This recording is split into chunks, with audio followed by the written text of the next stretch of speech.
I was staring at my laptop screen, my hands trembling so violently that I had to grip the edges of the desk to steady myself. The video feed from the hidden camera in my father's study showed everything with crystal clarity. My mother Isabella was holding a pill bottle, turning it slowly in her manicured fingers as she spoke into her phone, her face illuminated by the soft glow of the screen.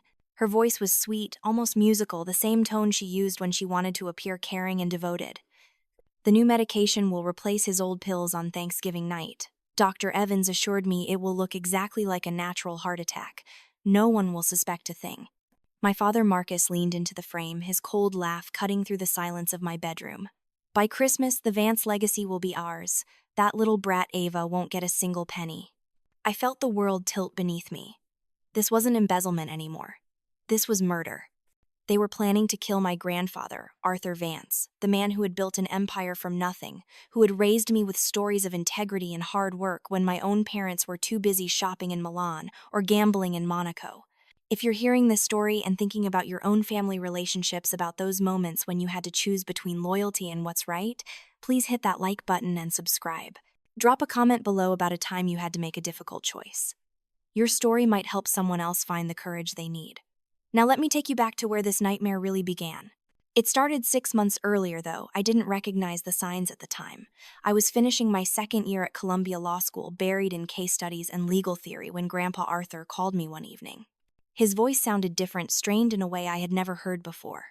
"Ava, sweetheart, I need to ask you something, and I need you to be honest with me." He paused, and I could hear him taking a slow breath. "Has your father mentioned anything about the Southeast Asia expansion? Any concerns about funding or timeline issues?" I had been sprawled on my dorm room bed, highlighter in hand, but I sat up straight. "No, Grandpa. Why, is something wrong?" Another pause, longer this time. "I'm not sure yet. There are some irregularities in the quarterly reports, numbers that don't quite add up. It's probably nothing, just accounting errors, but I wanted to check if Marcus had said anything to you." My father never talked to me about business. He rarely talked to me about anything meaningful. Our relationship had always been cordial but distant, like two acquaintances forced to share space at social gatherings. "He hasn't mentioned anything, Grandpa. But if you're worried, maybe I could look into it. I've been learning about corporate finance and forensic accounting in my business law class." Grandpa had chuckled, the warmth returning to his voice. "That's my girl, always ready to dive in. But no, this is internal company business. I've got my people looking into it. I probably shouldn't have worried you with it. How are your studies going?" We had talked for another 20 minutes about school, about my upcoming summer internship at a corporate law firm, about everything except the concern I could still hear lurking beneath his words. When we hung up, I tried to push the conversation out of my mind. Grandpa was meticulous, sometimes overly cautious. If he said his people were handling it, then it was being handled. But the call stuck with me, an uncomfortable itch I couldn't quite scratch. Over the next few weeks, I found myself paying more attention when my parents talked about the family business. My mother Isabella would mention shopping trips to Paris, new jewelry acquisitions, plans to renovate the pool house. My father would be on his phone, constantly speaking in clipped tones about investments and market opportunities and expansion timelines. One conversation I overheard in July made my skin prickle. I had come home for a weekend, arriving earlier than expected because my professor had canceled our afternoon seminar. The house seemed empty, but as I walked past my father's study, I heard voices. The door was slightly ajar. "The old man is getting suspicious." That was my father, his voice tight with frustration. "He's brought in external auditors. External Isabella. He doesn't trust his own son to handle a simple financial review. Then we need to move faster." My mother's voice was cold, calculating, nothing like her usual bubbly socialite persona. "Dr. Evans said the process could be accelerated. We don't have to wait until December. We could do it in the fall, make it look like the stress of the investigation triggered a cardiac event." "No, we stick to the plan. Thanksgiving. The whole family together, everyone has an alibi, and the holiday stress explains everything. By Christmas, we're free and clear." I had backed away from the door, my heart pounding. What were they talking about? What process could be accelerated? At the time, I told myself I was overreacting, reading sinister meanings into an innocent conversation. They were probably talking about business strategies, about retirement planning, about any number of things that had nothing to do with harming Grandpa. But doubt had planted itself in my mind, a seed that would grow into something I couldn't ignore. August brought another incident. Grandpa called to tell me he was updating his will. Just routine maintenance, sweetheart.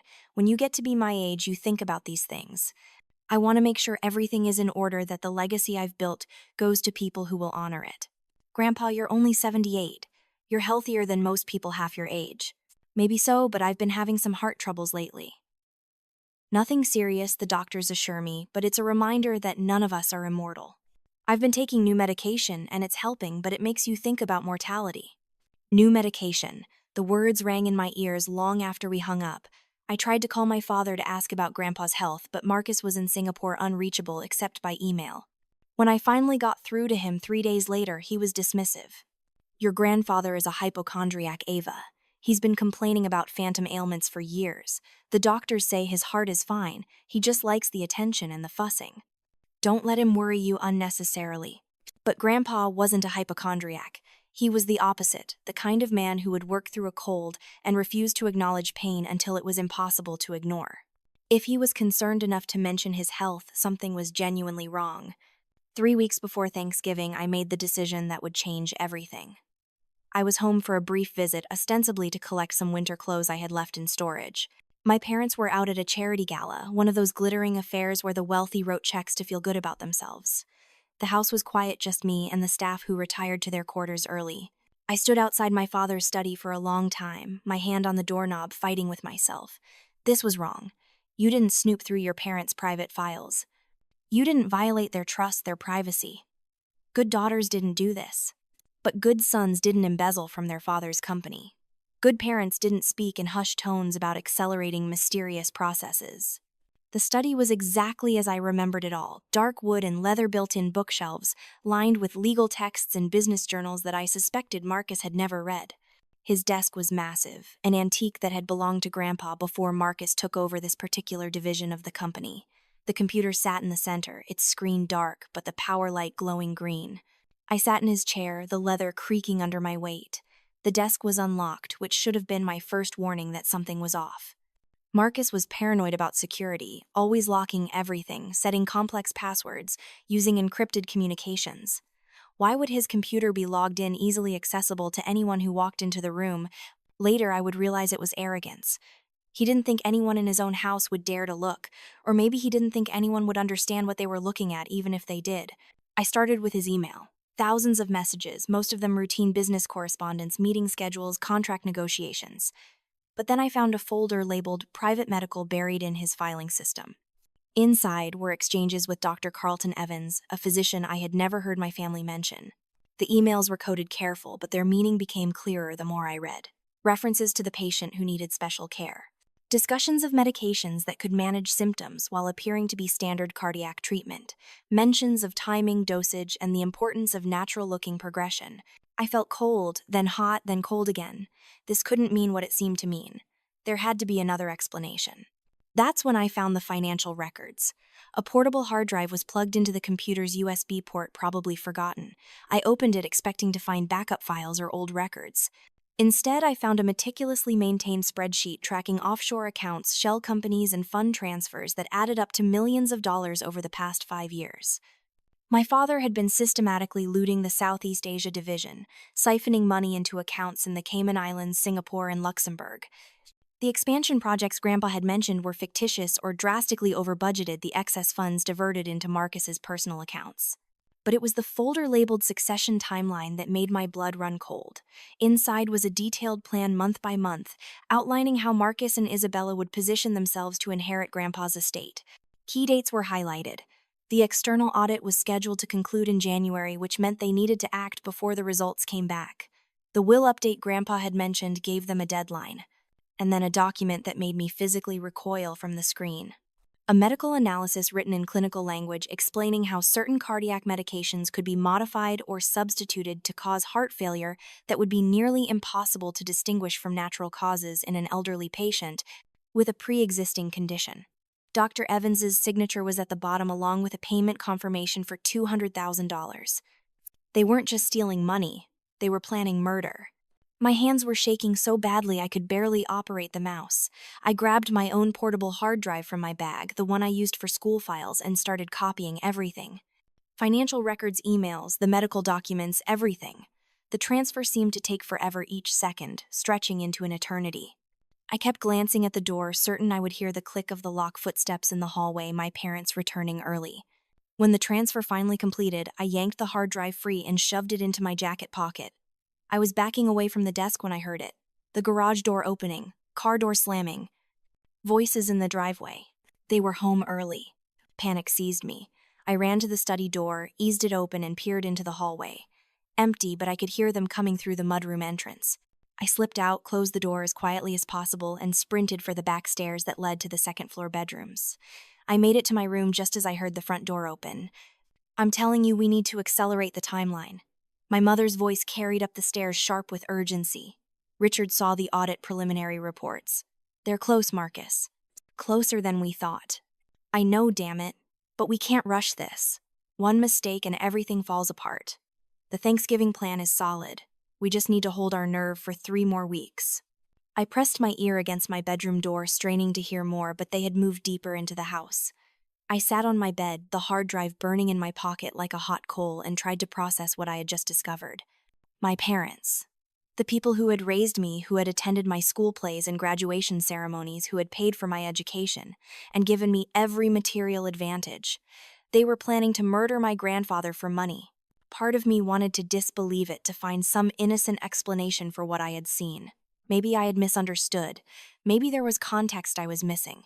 Maybe Dr. Evans was treating someone else, and the financial irregularities were accounting errors, and the succession timeline was just prudent estate planning. But I knew. Deep in my gut, in that place where truth lives before your mind can rationalize it away, I knew exactly what I had found. The next morning, I told my parents I was heading back to the city early. My mother made a fuss, insisting I stay for brunch, but I pleaded upcoming exams and an important study group. Marcus barely looked up from his phone, just waved dismissively. "Drive safe. Text when you get there." Back in my dorm room, I stared at the hard drive for hours, unable to bring myself to open it again. My roommate Ashley found me sitting in the dark, my laptop closed, tears streaming down my face. "Ava, what's wrong? Did something happen?" I couldn't tell her. How do you explain that your family is a nightmare wrapped in expensive clothes and polite smiles? "Just stressed about finals," I lied. "I'm fine. I just need some sleep." But I didn't sleep. I lay in bed staring at the ceiling, trying to figure out what to do. Going to the police seemed insane. What evidence did I really have? Suspicious emails and financial records that could be explained away by lawyers who cost more per hour than most people made in a week. And even if I could prove the embezzlement, the murder plot would sound like paranoid fantasy. I needed help. Real help from someone who understood the situation and could act on it. That's when I thought of Julian. Julian Torres had been Grandpa's head of security for 15 years. Before that, he had spent 12 years in the Secret Service protecting presidents and foreign dignitaries. Grandpa had hired him after a kidnapping attempt on a Vance executive in South America, and Julian had become one of the few people Grandpa trusted completely. He was smart, discreet, and utterly loyal. But I couldn't just walk up to him and hand over evidence implicating my own parents. I needed to be sure, absolutely certain, that what I had found was real and not some paranoid misinterpretation. I spent the next week trying to decrypt and verify the files. I found a student in the computer science department, a brilliant hacker type named David, who was always looking to make extra money. I told him I had encrypted files for a legal ethics project about corporate fraud, and I needed help accessing them. For $300 and a promise of more if he succeeded, he agreed to help. David worked magic with code and algorithms I couldn't begin to understand. Within 4 days, he had cracked the encryption on several key files. What we found was worse than I had imagined. The emails between Marcus and Dr. Evans went back 2 years, starting with casual inquiries about cardiac medications and gradually escalating to explicit discussions of how to cause a fatal heart attack that would pass medical examination. One email from Dr. Evans dated 6 months earlier was particularly damning. The substitution must occur no more than 48 hours before the desired outcome. The compound will mimic the appearance and taste of standard cardiac medication, but will interact with the patient's existing condition to produce acute heart failure. Death will occur 8 to 12 hours after ingestion. Autopsy will show only that the patient's heart gave out consistent with his age and medical history. I threw up after reading that. Actually got sick right there in the computer lab, had to run to the bathroom and heave into a toilet while David waited awkwardly outside. When I came back pale and shaking, he looked at me with genuine concern. Ava, I don't know what this is really about, but these files don't look like any ethics project I've ever seen. This looks real, like scary real. I paid him another $200 for his silence and took the decrypted files back to my room. I had everything I needed now. Concrete evidence of embezzlement and murder conspiracy. But I still didn't know what to do with it. The decision was made for me when I tried to call Grandpa 2 days before Thanksgiving. His number went straight to voicemail. I tried again an hour later. Voicemail. I tried his office line, his assistant, even the main Vance Corporation switchboard. No one could reach him, or they were being told not to put calls through to him. I was on the phone with his assistant Margaret, a woman who had worked for Grandpa for 25 years, when she said something that made my heart stop. "I'm sorry, Ava, but Mr. Vance left strict instructions that he's not taking personal calls this week. He said he needs to focus on some private health matters and family preparations for Thanksgiving. Your father is coordinating everything." My father was coordinating everything. My father had somehow isolated Grandpa from outside contact, which meant the timeline had moved up. They were going to act soon, maybe even before Thanksgiving, if they felt pressured by the audit. I looked at my phone and realized with growing horror that I couldn't make outgoing calls to Grandpa's numbers anymore. Every attempt was blocked. I tried texting. The messages appeared to send, but I received bounce-back notifications minutes later. System error. Unable to deliver. I grabbed my laptop and checked my email. Nothing from Grandpa, which was unusual. We typically exchanged emails every few days. I searched my sent folder and found my recent messages to him.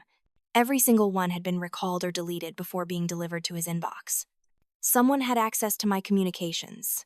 Someone was monitoring and controlling what I could send to my grandfather.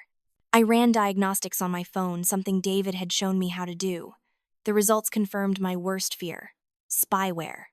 Professional-grade surveillance software that logged every call, text, and email I sent. The installation date was 3 months ago, right around the time I had started asking questions about the business irregularities. My own parents were spying on me. The paranoia that had been building for weeks crystallized into sharp, focused terror. If they knew I suspected something, if they had seen me copying files or talking to David, then I wasn't just a potential obstacle to their plan. I was a direct threat. And people who would murder for money wouldn't hesitate to ensure their own daughter couldn't interfere. I couldn't stay in the dorm. They knew where I was, probably had someone watching the building. I grabbed a backpack, threw in some clothes, my laptop, the hard drive with the evidence, and all the cash I had. I left my phone on my bed, still turned on, still transmitting its signal. Let them think I was still here. I took the subway to Penn Station, bought a ticket to Philadelphia with cash, then immediately bought another ticket back to New York and got on a train to Grand Central. Basic counter-surveillance, the kind of thing you see in movies but never think you'll actually need. From Grand Central, I took a cab to a hotel in Midtown, paid cash for a room under a fake name. Only then, sitting in a generic hotel room that smelled of industrial cleaner and old carpet, did I let myself fully comprehend the situation. My parents were going to kill my grandfather. They had isolated him, blocked my communication with him, and were monitoring my movements. I had evidence of their crimes, but no safe way to deliver it to anyone who could help. And Thanksgiving was in less than 48 hours.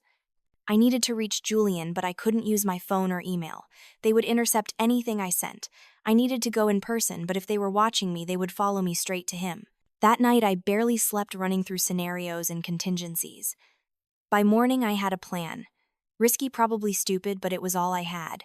I used the hotel business center computer to send an encrypted message to Julian's personal email, one I had found in Grandpa's contact list years ago. The message was simple, coded in a way that only someone close to the family would understand. "The falcon's nest has been compromised. The heir needs sanctuary. Meet me where the old oak stands." The old oak was a massive tree on the Vance estate where Grandpa used to take me as a child. It was secluded away from the main house, not visible from any windows or security cameras. If Julian got the message and understood it, he would know where to find me. I left the hotel, taking a convoluted route through the city, doubling back multiple times, watching for anyone who might be following. Every person on the subway seemed suspicious. Every car that drove past might be surveillance. By the time I caught a train out to Long Island, my nerves were frayed to the point of breaking. I arrived at the Vance estate on foot, having gotten off the train 3 stops early, and walked the rest of the way through back roads and wooded paths I remembered from childhood. It was late afternoon, the November sun already low in the sky, casting long shadows across the manicured grounds. The old oak was exactly as I remembered it, massive and ancient, its bare branches reaching toward the darkening sky. I waited in the shelter of its trunk, shivering in my inadequate jacket, watching the main house in the distance. Lights were on in several windows. Cars were in the driveway, including my parents' vehicles. They were here preparing for tomorrow's dinner, completely unaware that their daughter was hiding on the property with evidence that could destroy them. 30 minutes passed, then an hour. The sun set completely, leaving me in cold darkness. I started to think Julian hadn't gotten the message, or hadn't understood it, or thought it was some kind of prank. I was preparing to leave to try some other desperate approach when I heard footsteps crunching through fallen leaves. A flashlight beam swept across the ground, and then I heard his voice, low and cautious. "Ava, are you here?" I stepped out from behind the tree. "Julian, thank God." He moved quickly to my side, his hand going instinctively to his jacket where I knew he kept a weapon. Years of protection training never really left you. "What's going on? Your message was cryptic, but it sounded urgent. Are you in danger?" I pulled the hard drive from my pocket. "My parents are planning to murder Grandpa Arthur. Tomorrow night during Thanksgiving dinner. I have proof. Everything is on this drive. Financial crimes, medical conspiracy emails with a doctor who's helping them. You need to get this to Grandpa immediately. He has to cancel the dinner, go somewhere safe, anything." Julian took the drive, his expression hard to read in the darkness. "This is serious, Ava. You're accusing your own parents of conspiracy to commit murder. Are you absolutely certain?" "I've read the emails. I've seen the financial records. They're going to substitute his heart medication with something that will kill him within hours. They've isolated him from outside contact. They're monitoring my communications. Julian, I wouldn't make this up. I wish to God I was wrong, but I'm not." He studied me for a long moment, and I could see him weighing my credibility, assessing the situation with the analytical mind of someone trained to identify threats. Finally, he nodded. "Mr. Vance has been concerned about the Southeast Asia Division for months. He's been conducting his own quiet investigation, but he hasn't found concrete evidence yet. If what you're saying is true, this drive might be exactly what he needs." "You believe me?" Arthur Vance didn't build his empire by ignoring warning signs. He's suspected Marcus of something for a while now, though I don't think he imagined it was this bad. "Stay here. I'll get this to him immediately." "No." I grabbed his arm. "If you go to him now and my parents find out, they'll know I warned you. They might accelerate their plan, or they might come after me. We need to be smart about this. We need to catch them in the act, with witnesses, with evidence they can't deny or explain away." Julian's face was grim. "You want to let the dinner proceed, knowing what they're planning. I want to let them think it's proceeding, but we make sure Grandpa is never in real danger. Can you switch the pills, give him placebos or something harmless while keeping the poisoned ones as evidence?" "That's risky, Ava. If something goes wrong, if they notice the switch or change their method, we could lose him. It's riskier to tip them off now." "They're desperate, Julian. The audit results are coming in January. If they know we're onto them, there's no telling what they might do. Please, trust me on this." He was silent for a long time, the weight of the decision pressing down on both of us. Finally, he spoke. "I'll take this to Mr. Vance tonight. We'll review the evidence and make a decision together. If he agrees with your plan, we'll proceed. If not, we shut this down immediately. Dinner be damned. Can you get back to your hotel without being seen?" "I think so. I've been careful." "Be more careful. If you're right about the surveillance, they may already know you've left the city. Don't go back to Colombia. Don't contact anyone from your family or your normal circle. Stay invisible until tomorrow night." He gave me his personal cell number, a burner phone he used for sensitive situations. "Call me at 6 a.m. tomorrow. I'll tell you what Mr. Vance has decided. And Ava, if this is real, if your parents are really planning this, you've just saved your grandfather's life. But you've also put yourself in considerable danger. These people don't respond well to being cornered." I made it back to the city without incident, or at least without any incident I noticed. I spent the night in a different hotel, paying cash again, barely sleeping as I played out every possible scenario in my mind. What if Grandpa didn't believe me? What if the evidence wasn't enough? What if Julian was somehow compromised working with my parents? The paranoia was eating me alive. At exactly 6 a.m., I called Julian's number. He answered on the first ring. "Mr. Vance has reviewed the evidence. He wants to proceed with your plan." Relief flooded through me so intensely I almost dropped the phone. "He believes me. He more than believes you. He's been compiling his own evidence for months. What you've provided connects all the pieces he was missing. We're coordinating with his attorney, Miss Sterling, and preparing to document everything that happens tomorrow. But Ava, there's something you need to understand. Your grandfather wants you at that dinner. What? No, that's too dangerous. If my parents suspect I know something, he wants you visible, acting normal. If you're absent, they'll know something is wrong. You need to be there playing the role of the unsuspecting granddaughter. Can you do that? Could I sit across a table from my parents knowing what they were planning and pretend everything was fine? Could I watch them serve poisoned pills to my grandfather and keep my face neutral, trusting that Julian and Grandpa had everything under control? I can do it, I said, my voice steadier than I felt. What do I need to know? Come to the estate at 5 p.m. Act like this is just another Thanksgiving. Your grandfather will take care of the rest. And Ava, thank you. What you've done took extraordinary courage. After I hung up, I sat in that hotel room and cried. Not from fear, though I was terrified. Not from relief, though I felt that too. I cried because in the span of a few weeks I had lost my parents. Not physically, not yet, but emotionally. The people I had believed them to be had never existed. They were strangers wearing familiar faces, and I would never get back the innocence of not knowing what they were capable of. Thanksgiving Day arrived cold and clear, the kind of perfect November day that belonged in a magazine spread. I took a car service to the Hamptons, arriving at the estate at exactly 5 p.m. as Julian had instructed. The house was ablaze with light, warm, and welcoming in a way that felt obscene given what I knew was supposed to happen within its walls. My mother greeted me at the door with a hug and a kiss on each cheek, her perfume overwhelming in its sweetness. Darling, we were starting to worry you wouldn't make it.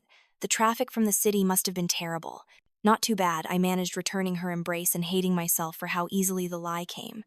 Where's Grandpa? He should be here any minute. Come help me in the kitchen.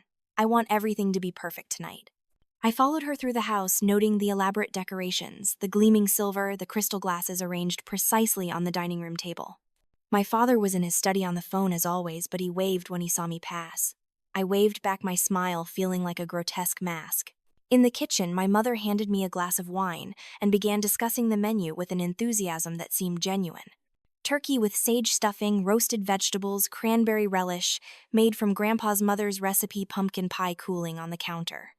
Every detail perfect, every tradition observed, while underneath it all, murder waited like a coiled snake.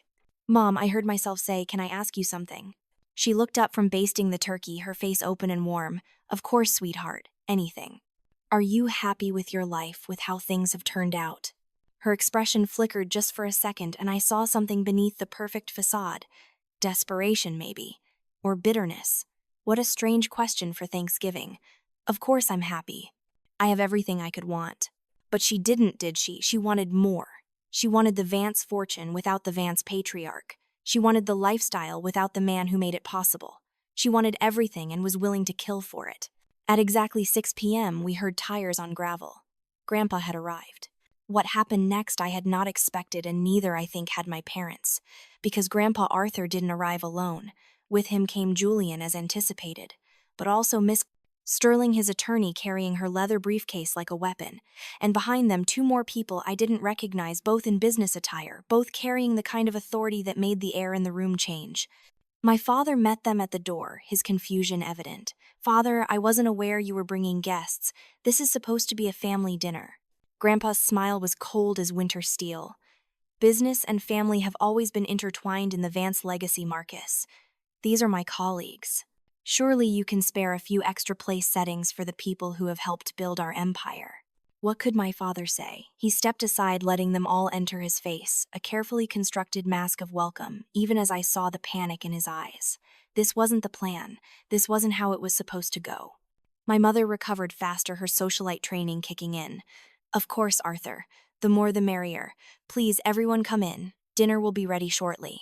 We moved to the dining room, the seating arrangement now awkward with unexpected guests. Grandpa took his usual place at the head of the table, with Julian standing behind him in a position that looked casual, but I recognized as protective. Miss Sterling sat at his right hand, the 2 unknown colleagues at his left. My parents sat across from each other near the middle of the table, and I found myself at the far end, as far from Grandpa as possible, which actually helped. I could watch everyone see all the players in this deadly game. Dinner was served, and it was as perfect as my mother had planned. Course after course, each beautifully presented, each bite tasting like ash in my mouth. Conversation flowed around the table, polite and superficial, touching on weather and holidays and safe topics that meant nothing. But underneath, I could feel the tension building like a gathering storm. Grandpa was magnificent. He ate with good appetite, complimented the food, asked polite questions of his guests, but every so often he would drop a comment that was anything but casual. I've been reviewing the Southeast Asia expansion figures, Marcus. Fascinating numbers. The cost projections for the Singapore office alone could fund a small country's infrastructure. My father's fork clinked against his plate. The market there is expensive, father. We've discussed this. Indeed we have. Though I'm curious about some of the vendor contracts, particularly the ones with companies that don't seem to have physical addresses or employee rosters. How does one negotiate with a ghost company? Marcus's face flushed red. I don't appreciate the insinuation, father. Every contract has been vetted by our legal team. Has it? Grandpa turned to Miss Sterling. Remind me, did our legal team approve the contract with Pacific Rim Consulting, the one worth $3 million? Miss Sterling opened her briefcase and pulled out a document. Actually, Mr. Vance, that contract was never submitted for legal review. It was signed with only Marcus Vance's approval, bypassing all standard procedures. The room went silent. My mother set down her wine glass with a hand that shook slightly. The two unknown colleagues were taking notes, their expressions neutral but attentive. I can explain that Marcus started, but Grandpa held up a hand. Not yet, son. Let's not ruin dinner with business talk. There will be time for explanations later. For now, let's enjoy this time together. After all, it may be our last Thanksgiving as we know it. The words hung in the air, heavy with double meaning. My parents understood the threat, even if they couldn't quite grasp its full scope. They thought Grandpa was talking about disinheriting Marcus for the embezzlement.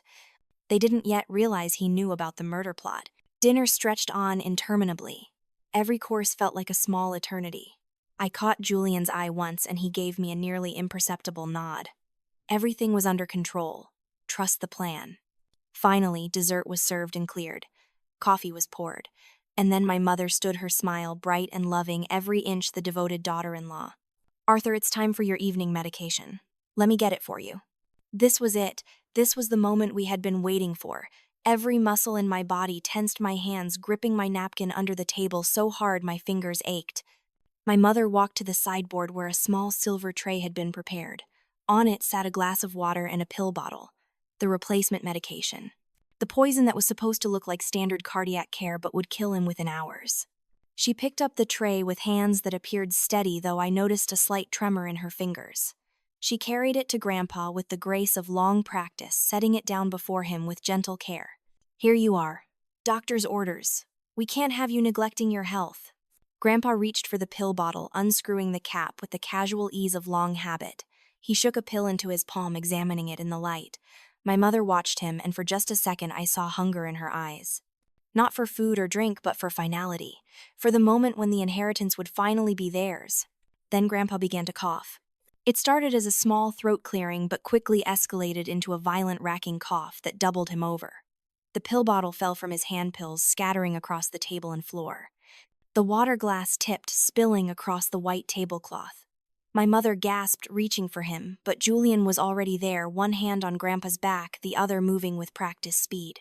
In the chaos in those few seconds when everyone's attention was on Grandpa's coughing fit, Julian switched the pill bottle.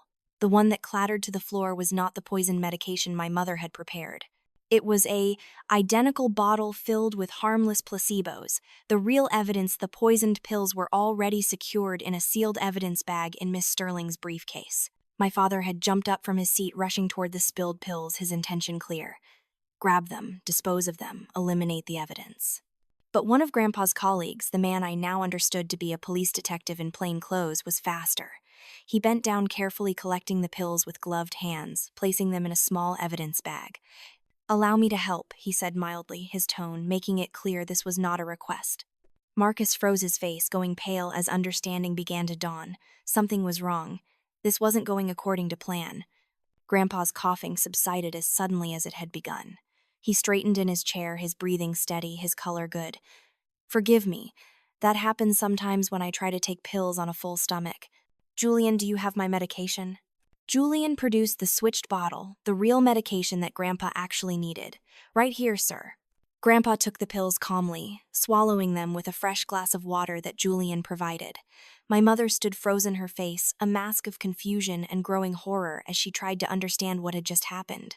The pills that were supposed to kill him were now in police custody.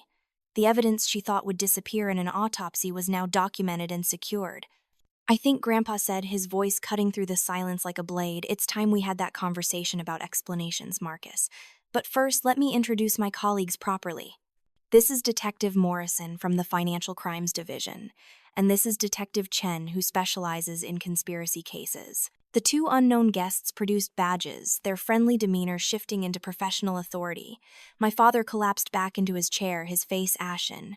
My mother made a small sound, something between a gasp and a sob. "I believe Miss Sterling said," opening her briefcase and producing a laptop, "it would be helpful to review some evidence." What followed was the systematic destruction of my parents' entire plan. Miss Sterling projected emails, financial records, medical reports, all the evidence I had gathered, plus months of additional investigation Grandpa had commissioned. Every transaction, every communication, every step of their conspiracy laid bare on the dining room wall. The emails between Marcus and Dr. Evans discussing cardiac medications and timing. The offshore bank accounts holding millions in stolen funds. The modified pills that had been prepared, tested, and found to contain a compound that would have killed Grandpa within 8 hours. The succession timeline with Thanksgiving marked as implementation date. The audio recording of my parents' conversation I had overheard captured by the security system Marcus had thought was disconnected. Every piece of evidence was presented methodically, clinically, with the cold precision of a prosecutor building an unassailable case. And through it all, my parents sat in silence, their faces cycling through disbelief, horror, rage, and finally resignation. "You spied on us," my mother whispered, her voice broken. "Your own family." "I protected myself," Grandpa replied, his voice hard as iron. "From people who saw me as nothing but an obstacle to their greed. People who were willing to commit murder to accelerate their inheritance."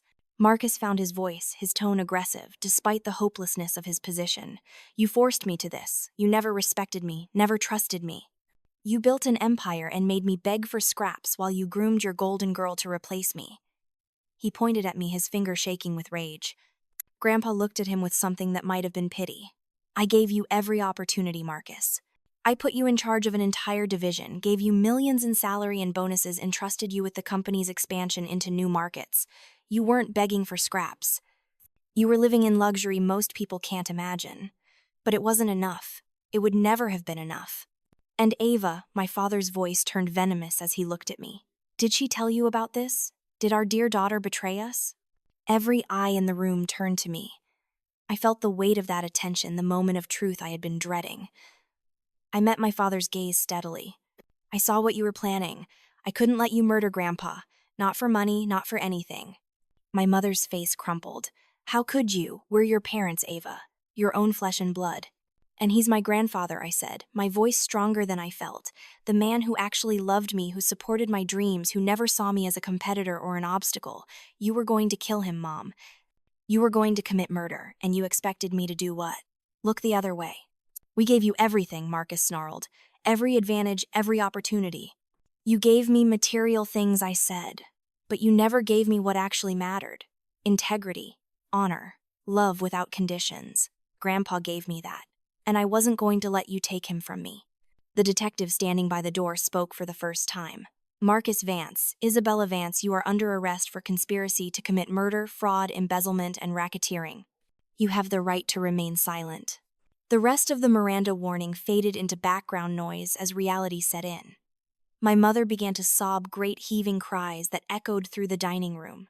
My father sat rigid, his face a mask of fury, but he didn't resist as the handcuffs were placed on his wrists. As they were being led out, Isabella turned to me one last time. "You've destroyed this family, Ava. You've destroyed everything." "No," I said quietly. "You destroyed it. I just refused to help you bury the evidence." They were taken away, and suddenly the house felt very empty despite the people still present. I sat in my chair at the far end of the table, staring at the remnants of our Thanksgiving feast, and felt strangely disconnected from my own body. It was over. The plan had worked. Grandpa was safe. But the cost was everything I had thought I knew about my family. Grandpa came to sit beside me, his hand warm on my shoulder. "I'm sorry you had to be part of this, Ava. Sorry you had to see what your parents really were." "I'm sorry I didn't see it sooner," I whispered. "I'm sorry I didn't question things earlier, didn't look closer at the signs. You were being a daughter. You were loyal and loving the way children should be to their parents. It's not your fault that they didn't deserve that loyalty."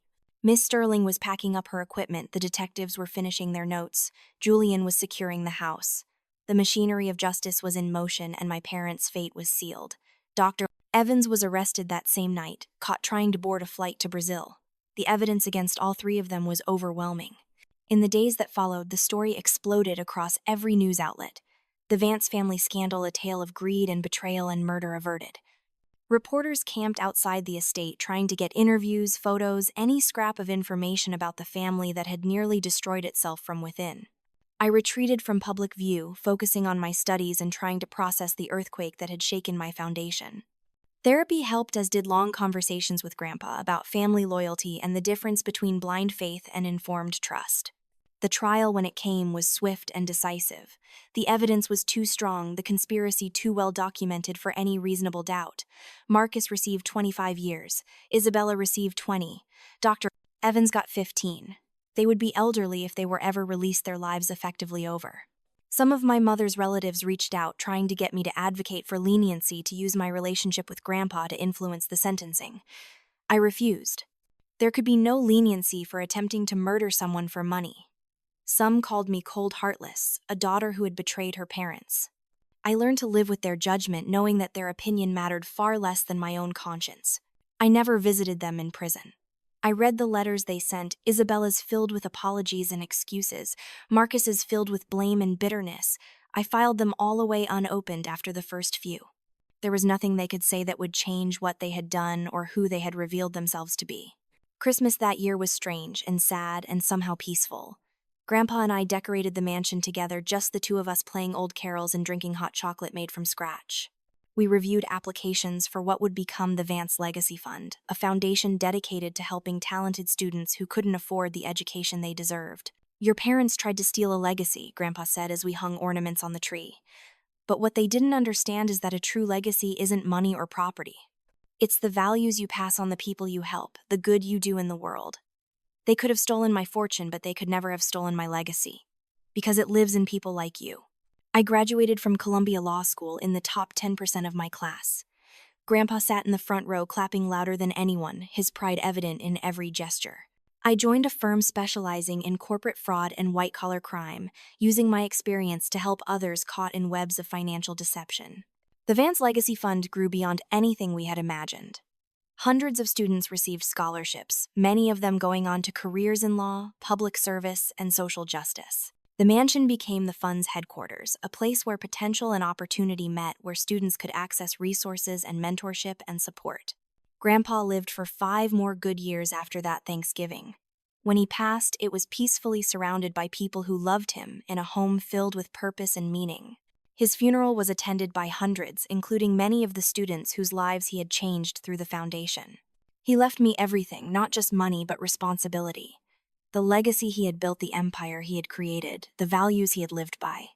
It was a heavy burden, but one I carried gladly, knowing that I had earned it not through genetics or proximity, but through the choice I had made to do what was right, even when it cost me everything.